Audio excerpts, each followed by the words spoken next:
নবম pay scale বাস্তবায়নের দাবিতে সরকারি কর্মচারীদের ভুখা মিছিলকে কেন্দ্র করে প্রধান উপদেষ্টা ডক্টর মোহাম্মদ ইউনূসের বাসভবন যমুনা এলাকায় ১৪৪ ধারা জারি করা হয়েছে। ডিএমপি কমিশনার শেখ মোহাম্মদ সাজ্জাদ আলী বিষয়টি নিশ্চিত করেছেন। পরিস্থিতি নিয়ন্ত্রণে পুলিশ টিয়ার গ্যাস, জল কামান ও সাউন্ড গ্রেনেড ব্যবহার করেন। এলাকায় বিজিবি মোতায়েন রয়েছে। বাংলাদেশে কোনো মেজরিটি মাইনরিটি থাকবে না বলে ঘোষণা করেছেন জামাতের আমির ডক্টর শফিকুর রহমান। নওগাঁয় জনসভায় তিনি বলেন, এই দেশ মুসলমান, হিন্দু, বৌদ্ধ, খ্রিস্টান ও আদিবাসী সবার সকল নাগরিকের সমান অধিকার ও নিরাপত্তা নিশ্চিত করা হবে বলেও আশ্বাস দেন তিনি। ক্ষমতায় গেলে দেশে জমিদারি রাজনীতি বিলুপ্ত করা হবে বলে জানিয়েছেন জামাতের আমির ডক্টর শফিকুর রহমান। নওগাঁর জনসভায় তিনি বলেন, বংশ পরম্পরায় নয়, যোগ্যতা ও দেশপ্রেমে নেতৃত্ব আসবে। রিকশা চালকের মেধাবী সন্তানও যেন প্রধানমন্ত্রী হতে পারে সেই ব্যবস্থার কথাই জানান তিনি।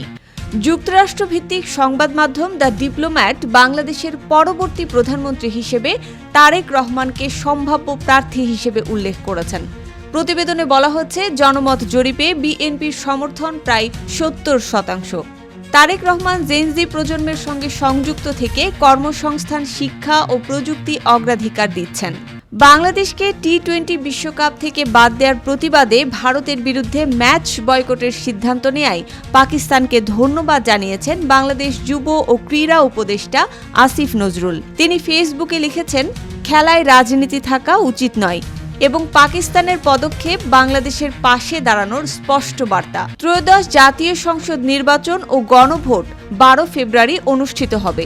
জনপ্রিয় ইসলামী ব্যক্তিত্ব ডক্টর মিজানুর রহমান আজহারি ফেসবুকে লিখেছেন, তরুণদের প্রথম ভোট ন্যায় ও ইনসাফের পক্ষে হোক। নির্বাচন কমিশন সামাজিক যোগাযোগ মাধ্যমে প্রচারণা ও নির্বাচনী ব্যয় যথাযথভাবে নিয়ম অনুযায়ী দাখিলের নির্দেশ দিয়েছেন।